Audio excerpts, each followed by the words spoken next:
Hello students, good morning to all of you. Today we will proceed to our next very question of class 10 of the proof of irrational numbers. In that we will prove about the irrationality of the numbers. We will go through such those contexts which we have to carry on for proving such type of questions. Students, हम लोग आज irrational number को prove करना सीखेंगे। क्या होता है, कैसे होता है, उसको हम लोग जानेंगे। जो भी हम लोगों ने अपने पिछले क्लास में डिस्कस किया, आई होप कि आप लोग उसको अपने घर पे अच्छे से कर रहे होंगे।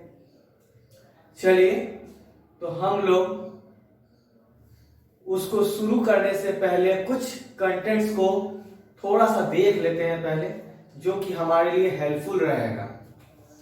कुछ कंटेंट्स में देखने के लिए, जैसे सबसे पहला चीज आपको मैंने बोला था कि किसी भी रैशनल नंबर, कोई भी रैशनल नंबर का फॉर्म क्या होता है सर?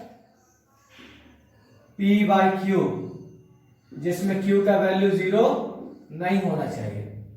दूसरा, P and Q must be co-prime. फिर आप लोग सोच रहे हो कि सर आपने बोर्ड पे क्या लिख दिया, को-प्राइम, कुछ समझ में नहीं पड़ रहा है। तो भाई को-प्राइम का मतलब होता है कि a number that has got not any factor other than 1। यानी कि जैसे एग्जांपल हम लेते हैं, यहां पे 16 बाई 20 है, 16 बाई 20,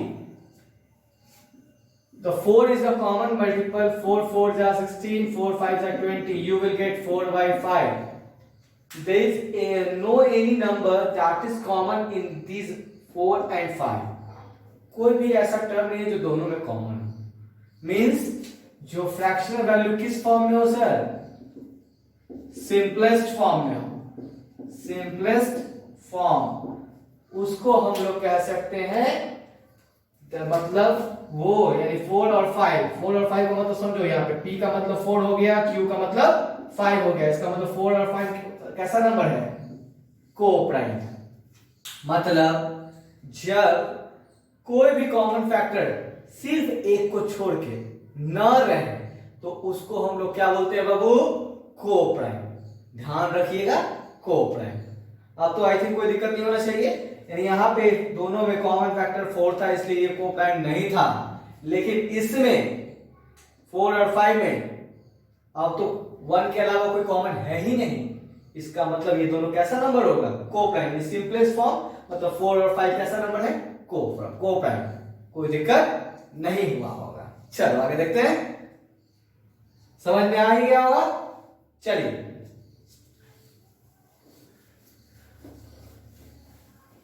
अब हम लोग उसमें कुछ चीजें देखेंगे। उसमें कुछ स्टेटमेंट यूज करता है। क्या स्टेटमेंट रहता है? लिखेगा जैसे कि कोई, सपोज कि A डिवाइड्स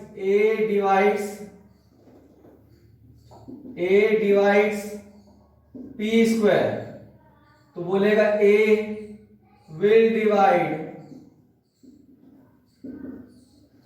P also। कहो सर ये आपने क्या लिख दिया, कुछ तो समझ में ही नहीं आ रहा। क्या है? A divides P square, A will also divide P, कुछ समझ नहीं। एग्जांपल लेते हैं।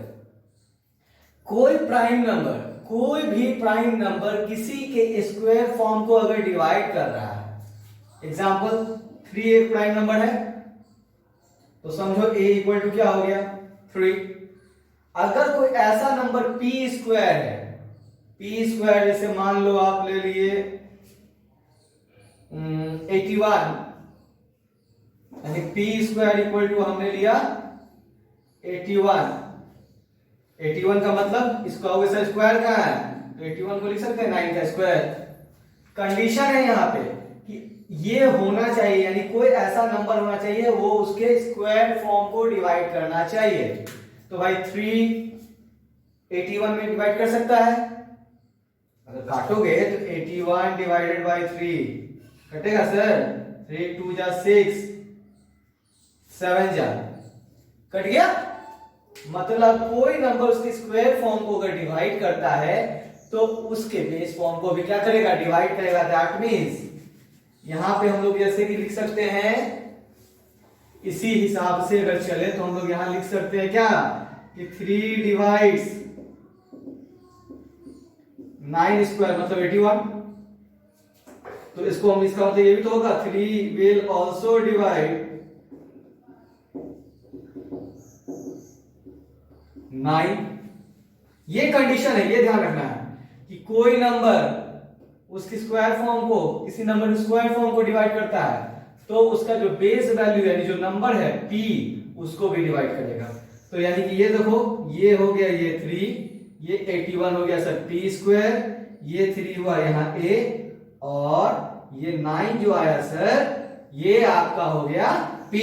उसी तरह एक और लिख सकते हैं, जैसे कि मान लो 2 डिवाइड्स 16 मींस किसका स्क्वायर हुआ, 4 का। इसका मतलब यही ना होगा 2 विल ऑल्सो डिवाइड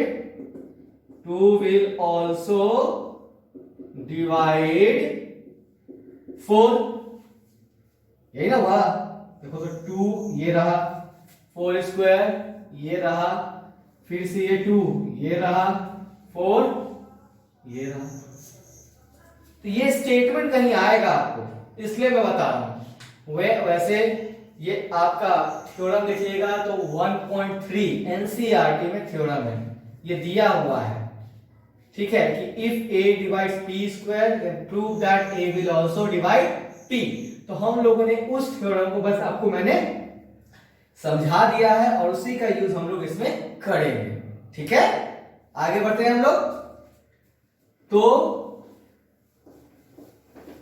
हम लोग जैसे आगे बढ़ते हैं और हम लोग क्वेश्चन लिखते हैं कि प्रूव दैट, क्वेश्चन है आपका prove that √2 is an irrational number. हमको प्रूव करना है √2 कैसा नंबर है, इरेशनल है। तो प्रूफ के बेसिकली 3 तरीके से प्रूफ किया जाता है। एक होता है proof of proof by direct method, दूसरा होता है प्रूफ बाय कंट्राडिक्शन, तीसरा होता है प्रूफ बाय इंडक्शन। कहीं कहीं आप देखिएगा तो प्रूफ के 7 प्रॉपर्टी भी दिए हुए हैं, लेकिन बेसिकली हम लोग 3 ही को लेकर चलते हैं, direct method, contradictional proof, third inductional proof. Clear. तो इसमें हम लोग कौन सा प्रूफ यूज करेंगे, इसमें बाबू हम लोग कॉन्ट्राडिक्शनल प्रूफ यूज करते हैं, ठीक है। कॉन्ट्राडिक्शन का मतलब होता है कि विरोध करना। अब विरोध कैसे करेंगे, एक छोटा सा एग्जांपल ले लेते हैं। अगर आपको कह दिया जाए कि अभी प्रूफ करो कि अभी दिन है, तो आप उसका जस्ट अपोजिट सोचोगे, you will think just opposite of that.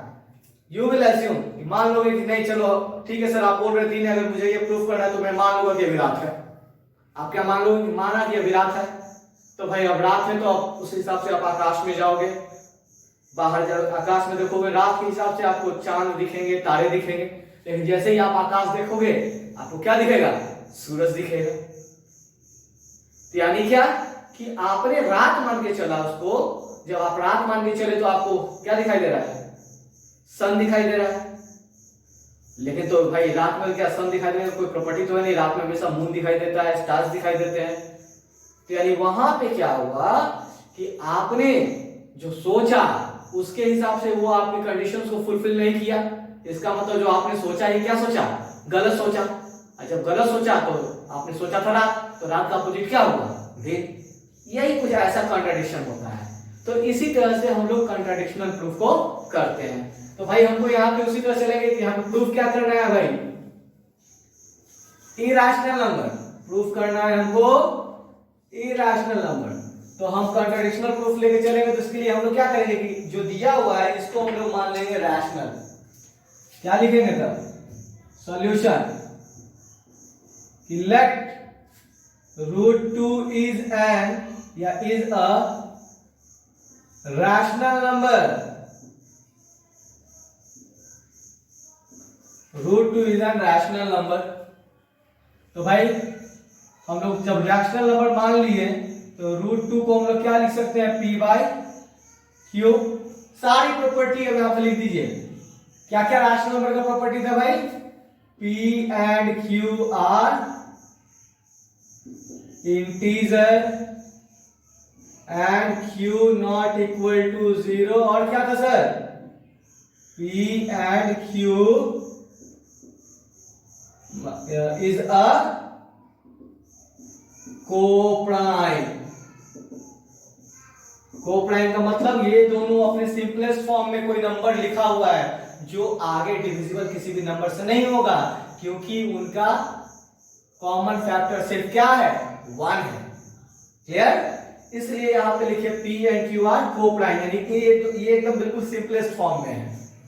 ठीक है? अब यहां पे squaring both side, squaring both side. जब स्क्वायर करोगे सर तो क्या आएगा? √2 का स्क्वायर ऐसे, और ये हो जाएगा p/q का स्क्वायर। क्या आएगा यहाँ पे? 2, ये लिखोगे p²/q², क्रॉस मल्टीप्लाई होगा तो क्या आएगा? 2q² = p²। अब यार वो 2 इन दोनों में मल्टीप्लिकेशन का रिलेशन है, तो अपोजिट में क्या आएगा? q² = p²/2। ये ना यार, p²/2। अभी जस्ट हमने लिखा था क्या? here 2 divides p²। पीछे समझाया था ये वाला फॉर्मेट कि 2 किसको डिवाइड कर रहा है? p² कर रहा है, डिवाइड में डिवाइड कर रहा है।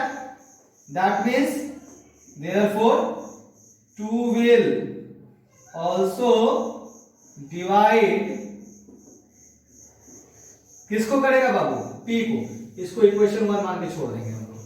यानी यहां पे देखो, यहां पे मैंने स्टेटमेंट लिखा p²/2 means 2 divides p², that means 2 will also divide p।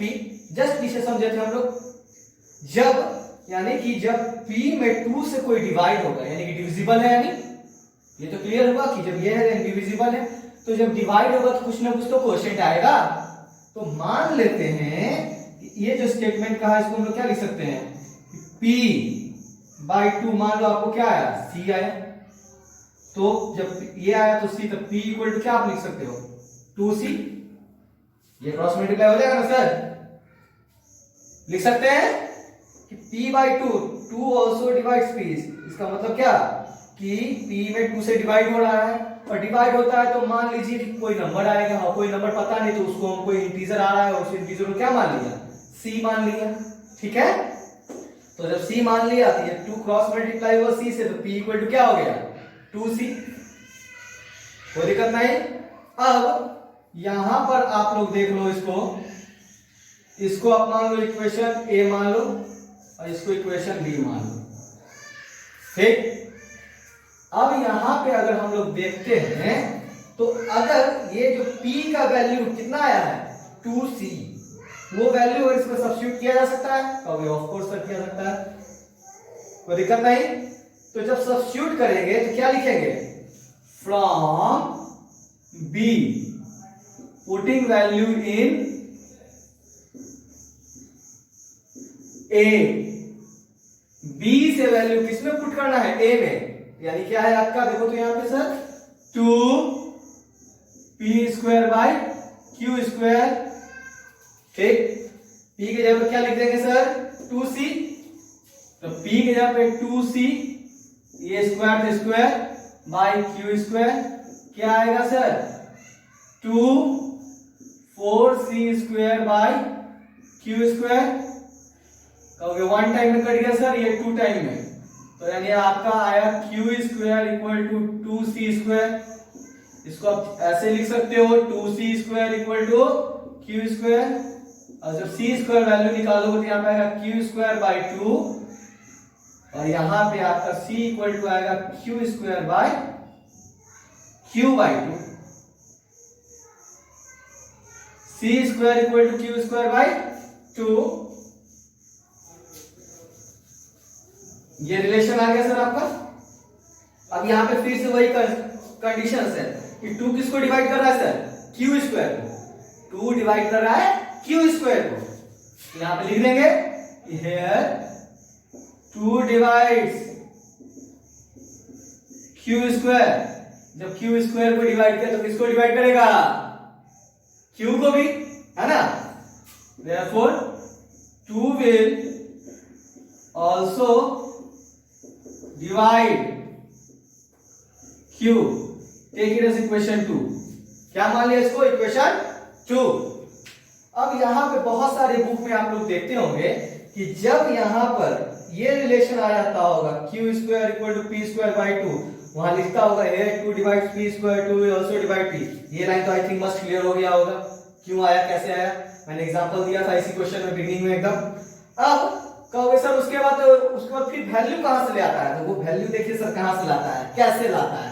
ये लॉजिक है उसमें कि p बाई टू मान लेते हैं, आपको किताब में भी c लिखा हुआ होगा, तो मान लो कि p बाई टू कोई वैल्यू आता है जिसको हम लोग क्या मान लेते हैं? कोई भी इंटीजर। आप c की जगह पे d मान सकते हो, m मान सकते हो, k मान सकते हो, आपके ऊपर डिपेंड करता है।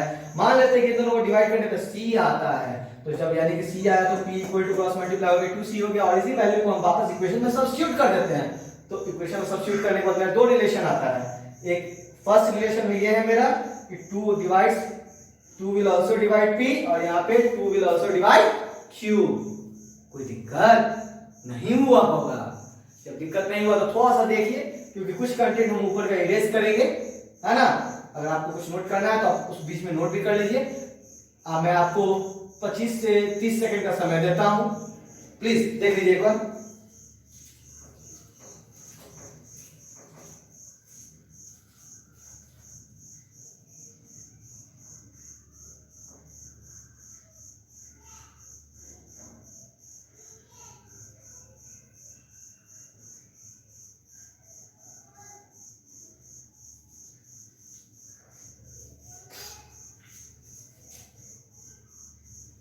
चलिए,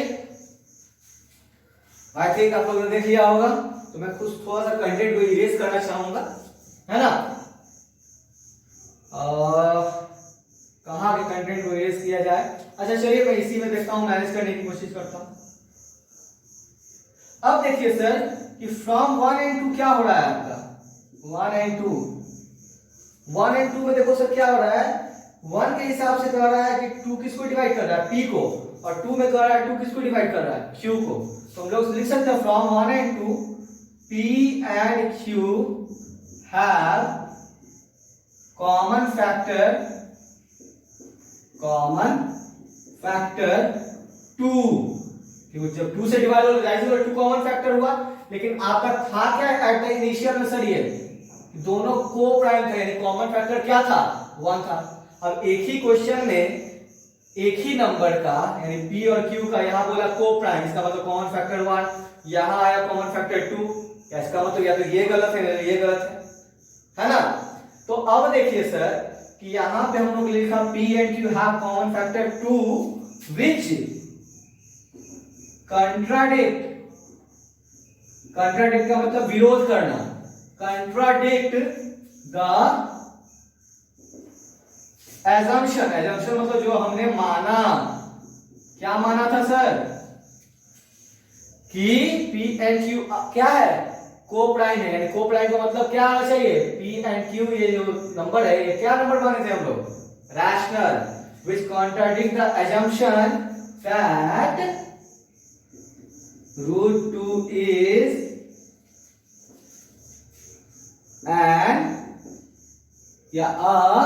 root 2 is a rational number। यानी हमारा मानना ही गलत हुआ। हम जो रैशनल नंबर माने, क्योंकि हम उसकी रैशनल नंबर माने और उसके प्रॉपर्टीज के हिसाब से तो को प्राइम आना चाहिए था, लेकिन यहाँ पे मेरा उसके हिसाब से 2 कॉमन फैक्टर आ गए। यानी जो 2 कॉमन फैक्टर है वो इस स्टेटमेंट का क्या कर रहा है? विरोध कर रहा है कि नहीं, बोला नहीं हम सही है। तो भाई स्टेटमेंट के हिसाब से ये सही है और प्रोसेस के हिसाब से ये सही है, तो कहीं ना कहीं तो कुछ गड़बड़ हुआ है।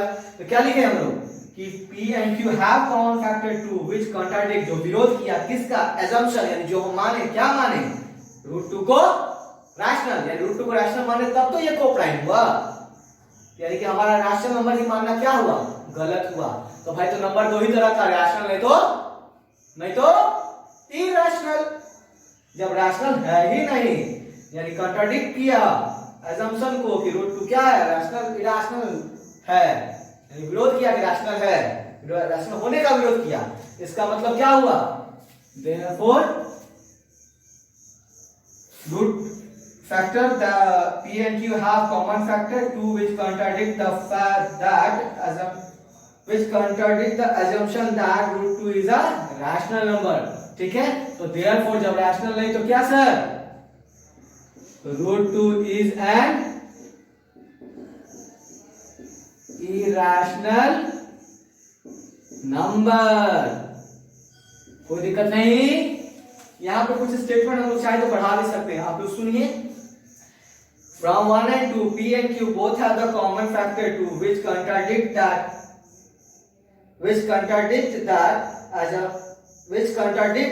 assumption, not that, okay, which contradict the assumption that √2 is a rational number, therefore our supposition was wrong, yeah, therefore our assumption was wrong that √2 is a rational number।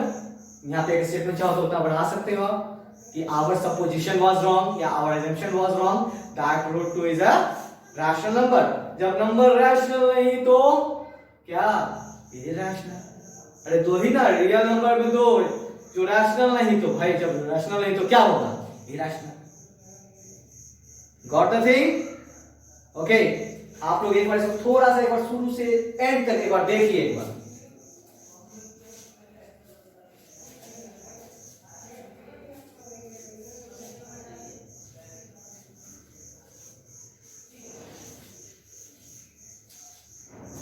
देख लिया होगा आप लोगों ने।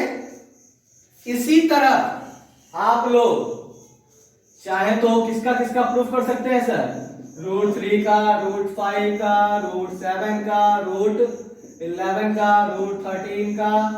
आप लोग सर √4 नहीं, अरे भाई √4 square root of 4 means what, we are talking about 2 whole number हो जाएगा। ठीक है, तो इस सब नंबर को भी आप लोग चाहो तो सर इरैशनल नंबर प्रूफ कर सकते हैं। करना कुछ नहीं है, जहां जहां 2 है वहां क्या कर दो, बस 3 कर दो। और जहां पे कहोगे, जहां पे स्क्वायर 4 आया तो वहां पे 3 का स्क्वायर क्या हो जाएगा, 9 हो जाएगा।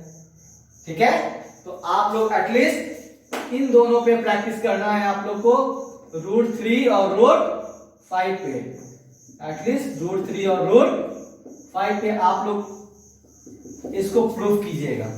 इसके बेसिस पे आप लोग के लिए अच्छा रहेगा, और ये आपके एग्जामिनेशन, सीबीएसई के एग्जामिनेशन पॉइंट ऑफ व्यू के अकॉर्डिंगली भी ये क्वेश्चन लगभग पूछता ही है एग्जाम में, 100 में 99%। तो श्योर एंड सर्टेन जरूर इसको देखिए। अगर कहीं दिक्कत होता है आपको तो आप कमेंट बॉक्स में कमेंट कीजिए। मेरे व्हाट्सएप नंबर पे जो मैंने नंबर आप लोग को प्रोवाइड करवाया है उस पर आप लोग मैसेज भी कर सकते हैं। आपका जो भी डाउट होगा उसका सोल्यूशन आप लोग को जरूर मिलेगा।